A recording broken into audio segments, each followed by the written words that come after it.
UNTV News and Rescue.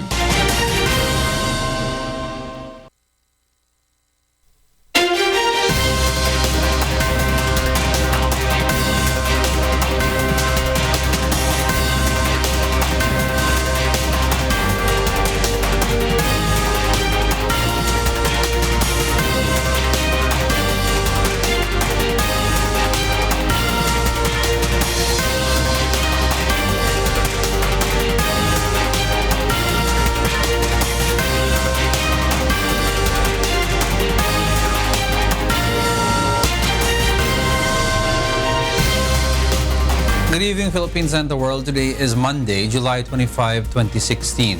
Join us in the next 1 hour as we deliver today's top stories around the globe. I'm Angelo, Castro III. We are here to give you carefully gathered stories, assuring you of accurate, truthful, and balanced newscasts. I am Gerry Alcantara. We are also seen in 1,360 satellite monitoring centers nationwide and via live streaming worldwide through www.untvweb.com. And this is Why News. Here are the headlines. President Rodrigo Duterte delivers his first State of the Nation address.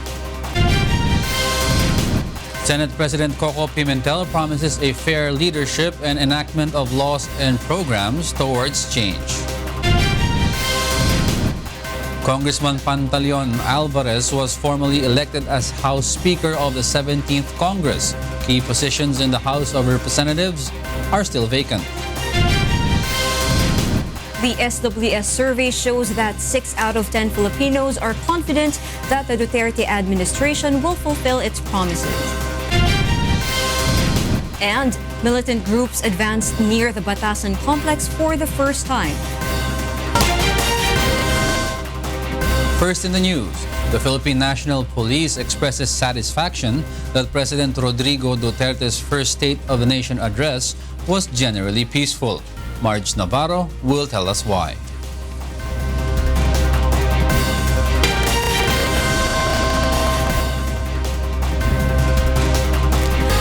First time, rallies from various parts of the country were allowed to get near the Batasan Pambansa complex. Also, for the first time, no violence has erupted between the police and the rallyists. Police were on standby while the protesters marched and held their program. There was no barricade, nor container vans and barbed wire in between the police forces and the rallyists. PNP Chief Police Director General Ronald Bato de la Rosa gamely posed for selfies among the rallyists while checking his men on the ground. He also went on stage and called for support and cooperation for the peaceful SONA. Kami po ay masaya sa inyong ginagawa. Masalamat kami. Andito kami para kayo ay protektahan. Andito kami para hindi kayo saktan. Iisa lang po tayo, pareho tayo Pilipino. Pareho tayo mahirap, kaya magtutulungan tayo. The chief PNP asked the police to bring down their truncheon or shield and ordered them to relax. Pakita natin na we don't mean to harm anyone. Gusto natin pakita na we want to embrace everyone. De la Rosa says he talked to Bayan Secretary General Renato Reyes last night and he granted the latter's request of getting near the Batasan complex. So, he expects a peaceful demonstration even after the SONA is over. Meanwhile, aside from the ambulance on standby provided by local government, UNTV's 911 UNTV Rescue was also deployed to render assistance. Leia Ilagan, UNTV News and Rescue, Batasan. President Rodrigo Duterte's State of the Nation address shows a positive outlook for the country without the finger pointing on past mistakes. Nel Maribohok is at the Batasan Pambansa to tell us why live. Yes, Nel.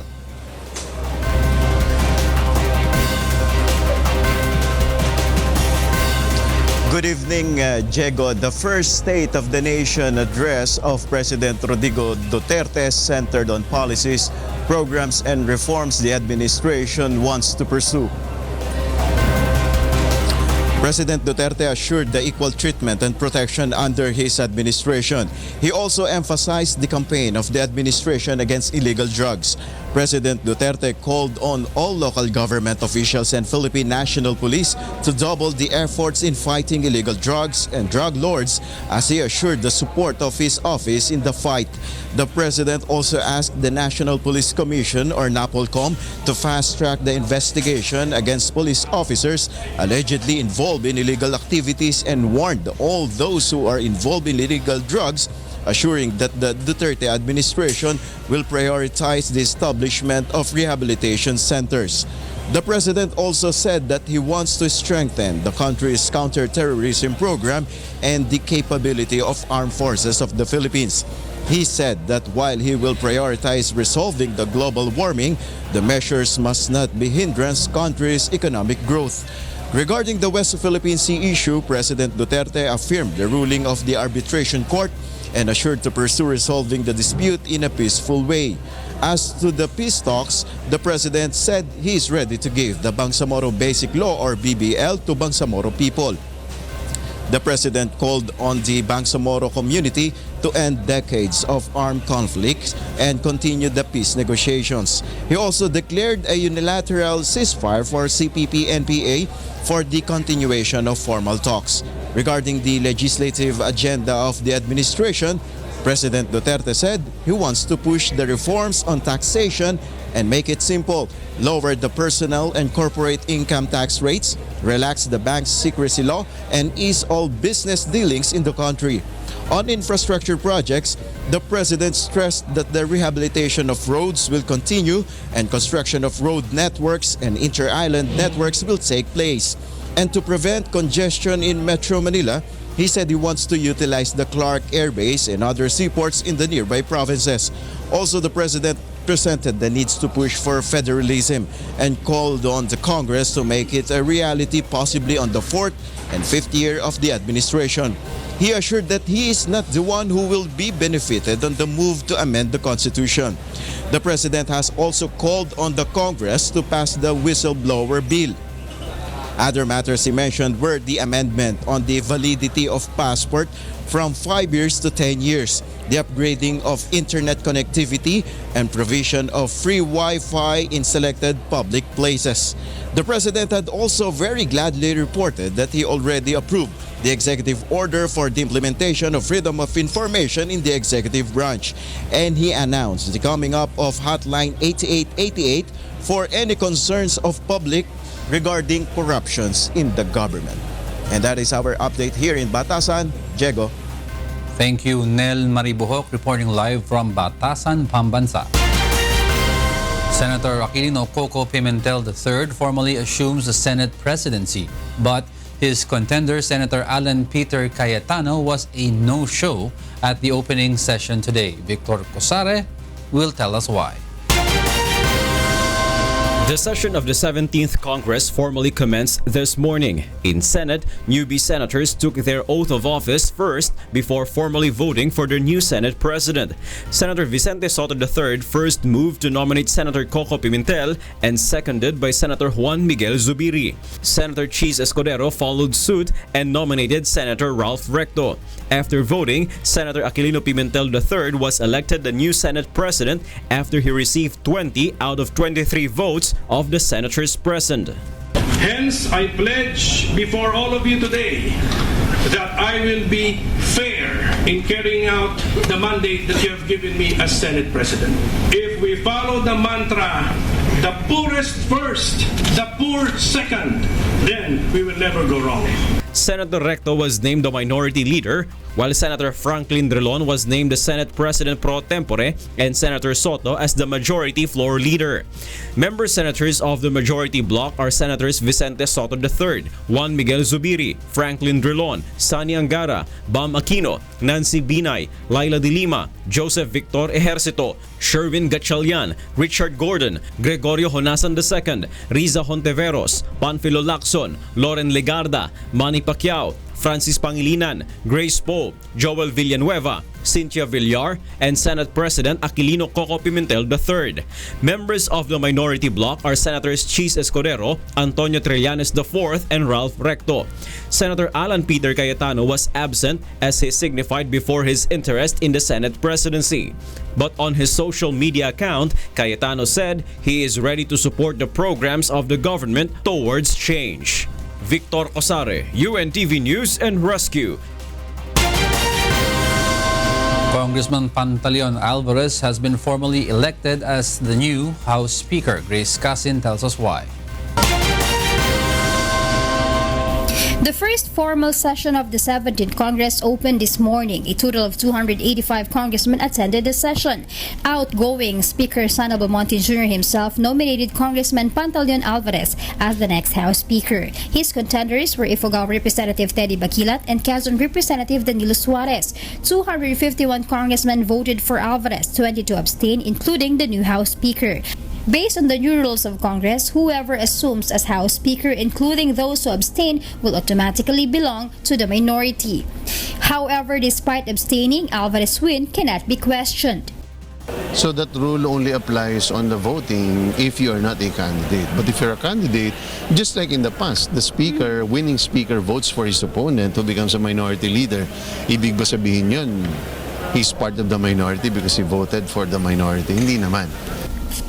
After being elected as new House Speaker, Alvarez emphasized the value of giving emergency power to President Rodrigo Duterte in order to solve the traffic problems in Metro Manila. Alvarez also mentioned to push a simplified taxation law, apprehending employers that violate the labor code, and immediate passage of the Freedom of Information Bill. We in the legislative branch of government have our work cut out for us. We must give the President the necessary legislation which will be his tools to effect meaningful and genuine change. Appointed as 5 deputy speakers are Capiz Representative Fred Castro, Batangas Representative Reneo Abu, Negros Occidental Representative Mercedes Alvarez, Ilocos Sur Representative Eric Singson, and Marikina Representative Miro Kimbo. While Ilocos Norte Representative Rudy Fariñas will act as a new House Majority Floor Leader. Meanwhile, there is no minority leader yet because according to the new rules, all who did not vote for the winning speaker will become part of the minority who abstained. They will be voting between Suarez and Baquilat as the minority leader. Magtatawag ngayon yan, yung minority leader. Magtatawag yung that will have to be something that the majority leader will have to devise as to who and how those who voted for Suarez and Baquilat as well as those who abstained will be gathered as to who will also call for that. Grace Casin, UNTV News and Rescue, House of Representatives. For the first time in history, militant groups were able to march near the Batasan complex during the conduct of the first State of the Nation address of President Rodrigo Duterte. Ray Pelayo will tell us why. No chaos, no violence. Overall, the rally, which was conducted by the militant groups, was orderly. And for the first time in history, they were permitted to advance near the Batasang Pambansa complex. Early today, militant groups have marched their way to the Batasang Pambansa complex. And instead of conducting a protest rally, a rally of support to the present administration was conducted by the leftist groups. Carrying flags and placards, the rallies headed straight to the Batasan complex. After a few hours, other groups of rallies had arrived. The native Lumads who traveled all the way from Mindanao to show their support to the president were among those who stood out. The Lumads seek the end of militarization in their area and to promote peace talks in Mindanao.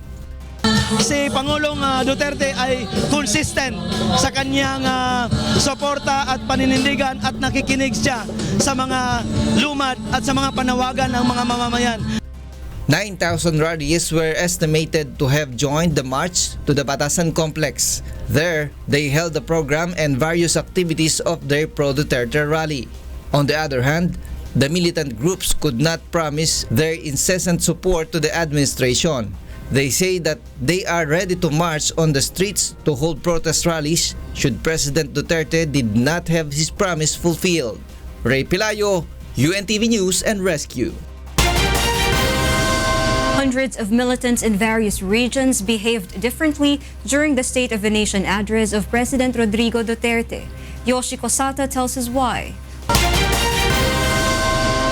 Hundreds of members of the group Bayan Central Visayas gathered in Cebu City earlier today to conduct a People's SONA coinciding with President Rodrigo Duterte's State of the Nation address. The group brought placards on which his grievances are written. These include abolishment of contractualization, K-12 program, wage increase, and SSS pension.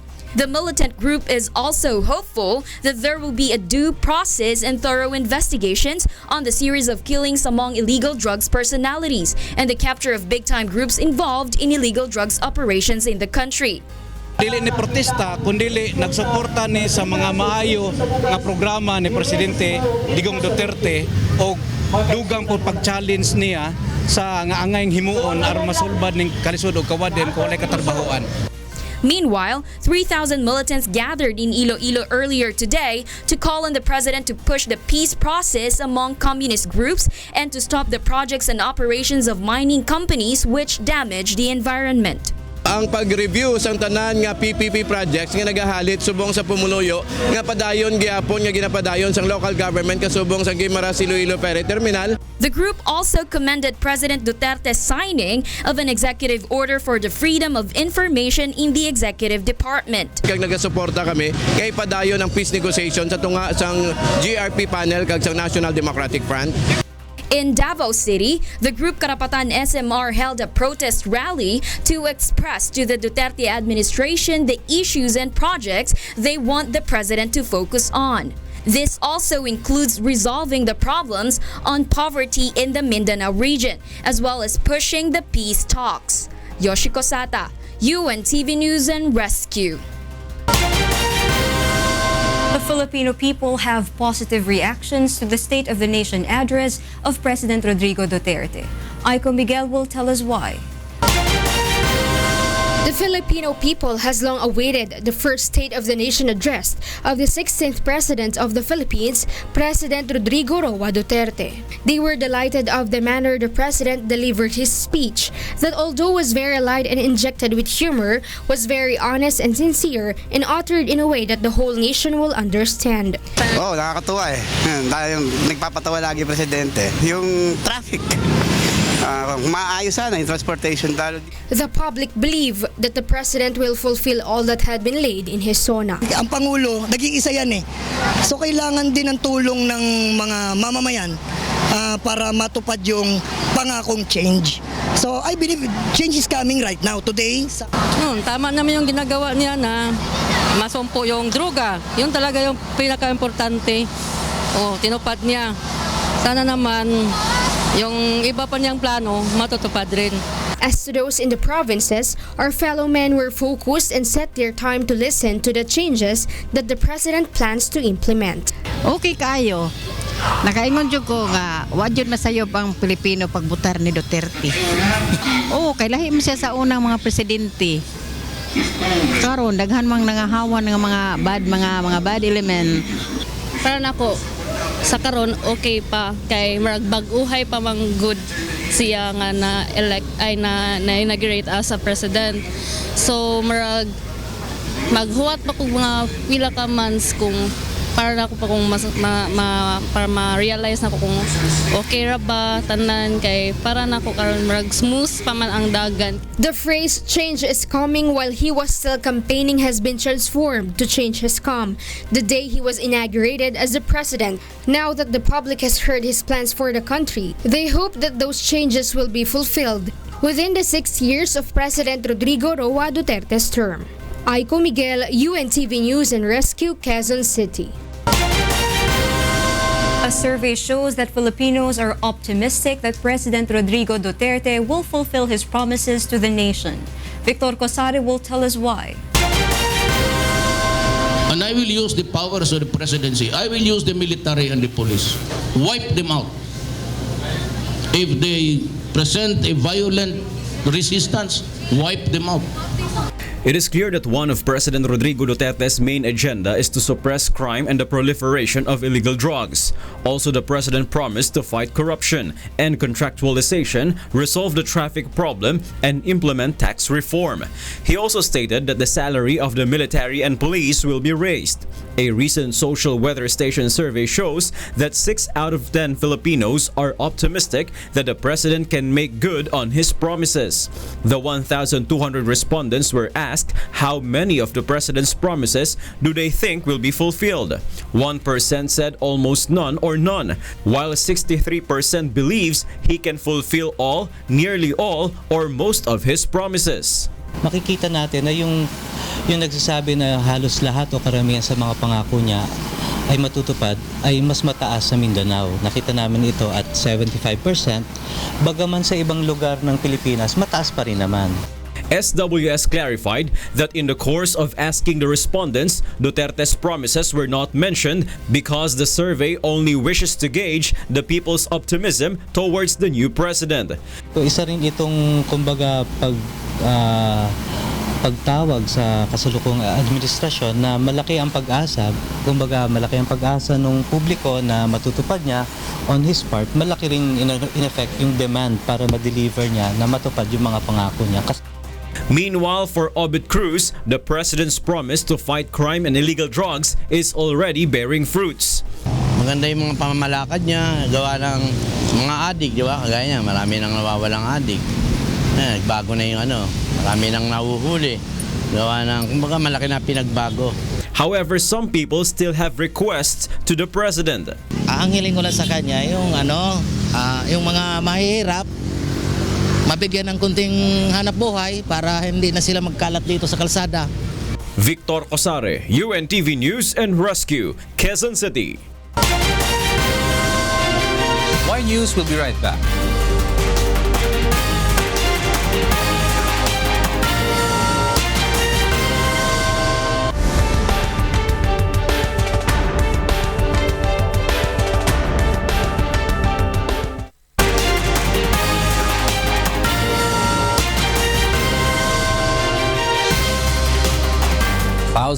Thousands of cops were promoted today by the Philippine National Police or PNP. Darlene Basingan will tell us why. More than 1,000 policemen stationed at Camp Crame have received promotion today. This is aside from the more than 29,000 cops nationwide who also got promoted. During the oath-taking earlier, PNP Chief Ronald Bato de la Rosa thanked and commended the promoted cops for their service to the country. He also told police officers to help correct the actions of other erring cops. Pag may nakita kayong mali sa mga tauhan ninyo, spot correction. Bato says the performance of the National Police Force is generally good, but he admits some police units are lagging behind the other good-performing units.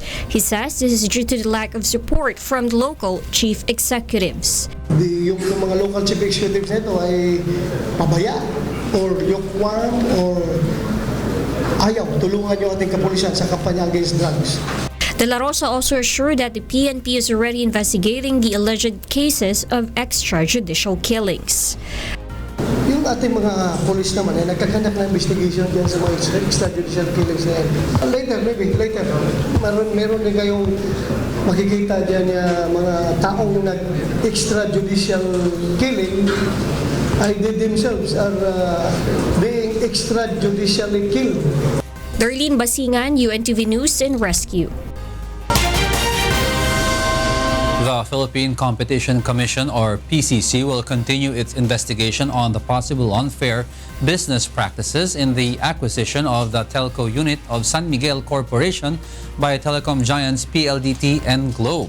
This after the Court of Appeals refused to issue a temporary restraining order in favor of Globe Telecom. Instead, the court required the PCC to comment on the petition filed by Globe, which aims to stop the review of the 70 billion peso deal.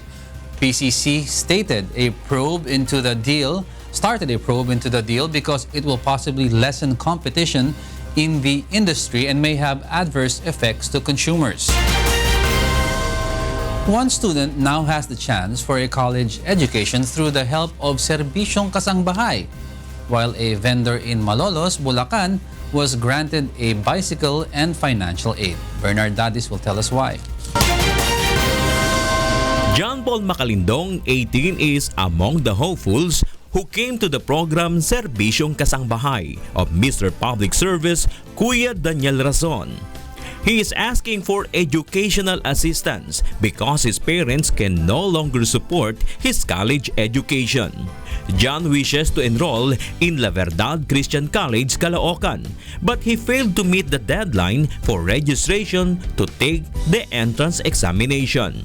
Paano natin pwedeng Kaya po, matulungan si sabi John? ko nga sa kanya kanina, makapag-take siya ng entrance examination on October para dun sa second semester, pwede natin siya ma-accommodate. Ba yun? John? Okay. Kasi dito, ano ka naman, libre ka naman sa lahat. Mag-aaral ka lang mabuti. Meron ka pang meal na libre, di ba? Ay, alam niyo, bukod po dun sa mga napapanood nyo dito sa Serbisyong Kasambahay, isa pa po sa ating naipaglilingkod, yung ating mga pinagkakalooban ng kanilang munting pangarap. Among them is Charlie, a resident of Malolos, Bulacan, who has been peddling goods for more than a decade now using his old bicycle. Charlie has an existing 3,000 pesos loan that he's been trying to pay every week. He will set aside a portion from his meager earning of 300 to 500 pesos to raise the needed amount for payment. He will then make ends meet for his family with the remaining amount. At ganito po yung buhay namin, kaya po kami nakapagpatuloy sa aming buhay na mayroon pong kapayapaan dahil umaasa po ako sa Panginoon Diyos na siya po laging nandiyan dyan, na nakabantay, umaasa kami sa awa at tulong niya. Basta wag po kaming gagawa ng masama, hindi naman niya kami pababayaan, awa at tulong ng Diyos. Through the help of Brother Eli Soriano and Kuya Daniel Razon, Charlie was granted his wish of a new bicycle and capital for his small business. Una po sa lahat, nagpapasalamat po ako sa Diyos. Saka po, pangalawa sa kay Kuya Daniel sa Eli. Para sa Diyos ang kapurihan po. Bernard Dadis, UNTV News and Rescue.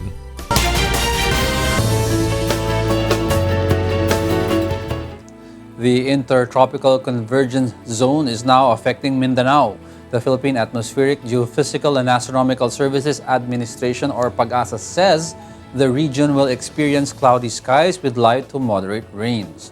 Metro Manila and the rest of Luzon, including Mindanao, will experience partly cloudy to cloudy skies with isolated rain showers and thunderstorms. The low-pressure area in the West Philippine Sea exited the Philippine area of responsibility this afternoon, and it has no effects in the country. This week, another low-pressure area is anticipated to form and might affect the country in the weekend.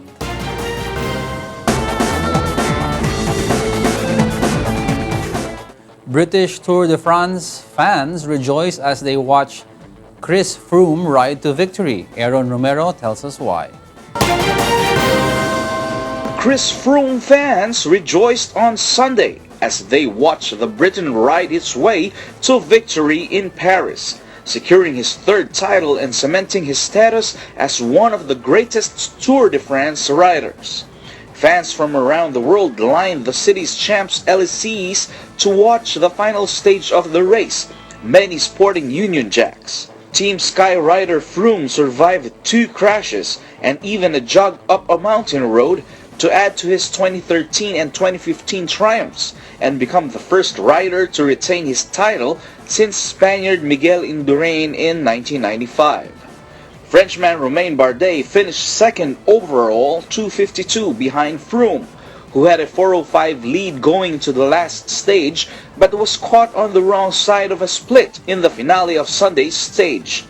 Colombian Nairo Quintana, runner-up in 2013 and 2015, who was expected to push Froome to the limit, ended up a disappointing third, 3:08 off the pace. Aaron Romero, UNTV News and Rescue, New York. The International Olympic Committee, or IOC, announced it will not impose a blanket ban on Russia for Rio Olympics over the nation's doping record, but will leave decisions on individual athletes' participation to the relevant sports federations. The IOC's announcement follows the World Anti-Doping Agency or WADA's call for a Rio ban in response to the independent McLaren report that found evidence of widespread state-sponsored doping by Russian athletes at the 2014 Winter Olympics in Sochi. The world governing body's ruling 15-member executive board met on Sunday via teleconference and decided that responsibility for ruling on the eligibility of Russians remains with the international federations. IOC President Thomas Bach said they had to acknowledge each individual's right to justice. On the other hand, Russia's sports minister Vitaly Mutko said he is grateful to the International Olympic Committee for not imposing a blanket ban.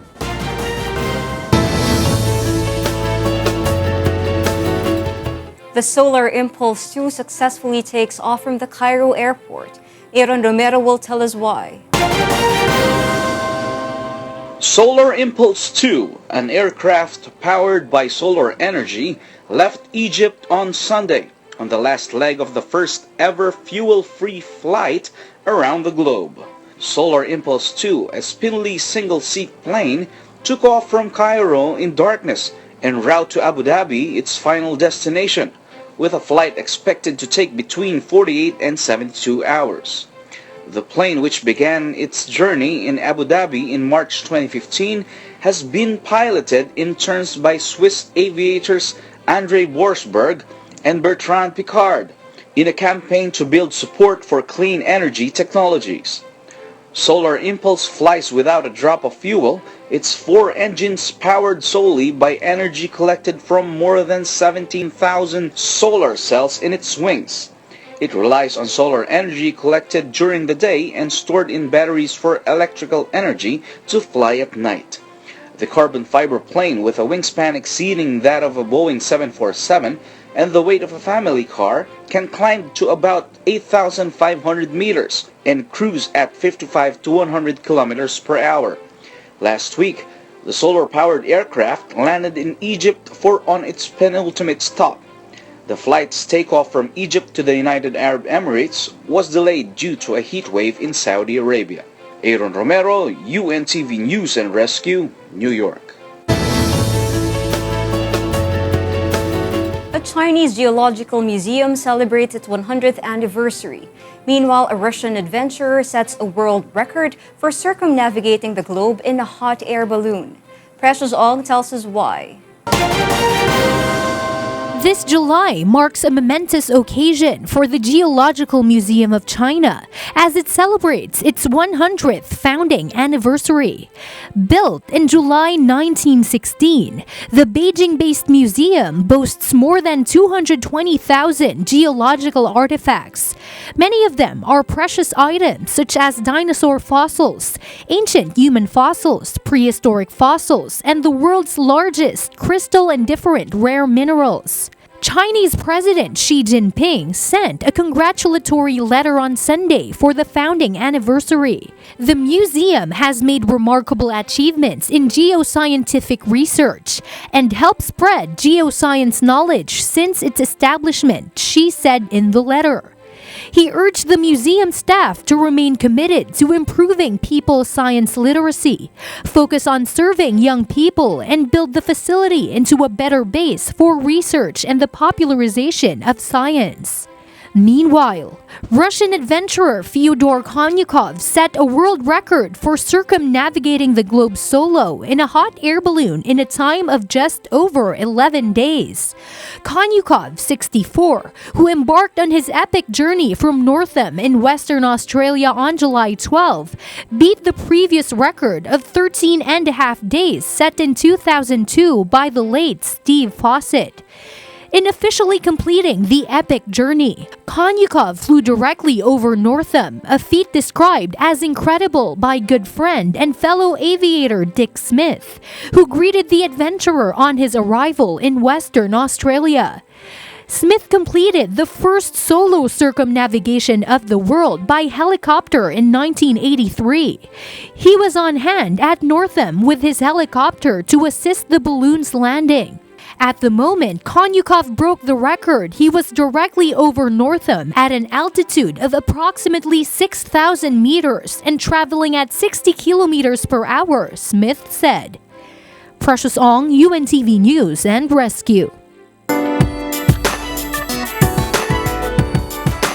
9 entries have secured their places at the grand finals of the Azov Music Festival Year 5, with the newest edition, Pag-ibig Ka o Diyos, the July monthly winner performed by the all-male trio, JBK. Precious Ong is back to tell us why. The song of the month, Pag-ibig Ka o Diyos! The song Pag-ibig Ka o Diyos advances to the grand finals of the Song of Praise Music Festival, a composition of LJ Manzano. This is the 4th time that his song took the ASOP center stage, rendered by all-male trio JBK. Maybe year ko to, or siguro maging obedient lang kay Lord. Yun lang siguro ang key para bibigay niya lahat yung blessings. This win for LJ is a fulfillment of JBK's dream to perform at the Araneta Coliseum. Yung arrangement nun, nag-iiba-iba yan, at saka mga lyrics. Pero ang maganda dyan, every time na naiiba, sobrang mas lalo namin na-feel yung energy. It's an humbling experience, and at the same time, it's a privilege to work with a very talented composer. Malaking sa amin yun, thank you talaga kung susuportahan kami ng mga nakikinig talaga sa ASOP, lalo na yung mga mahilig sa mga lalo na nasuki na tayo dito, di ba?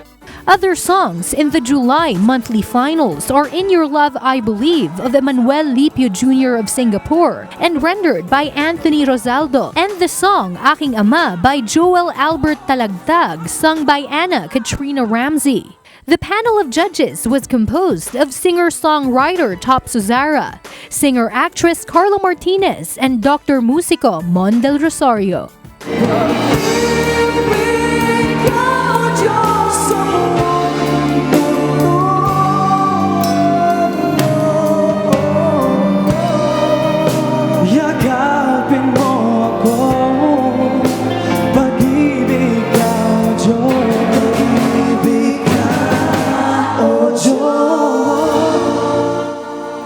Precious Ong, UNTV News and Rescue. Those are the reasons behind the news, July 25, 2016. I'm Angelo Castro III. Reasons we delivered to you as they unfold. I'm Gerry Alcantara. Because we need to know, we will always ask why. Thank you for watching. Why News?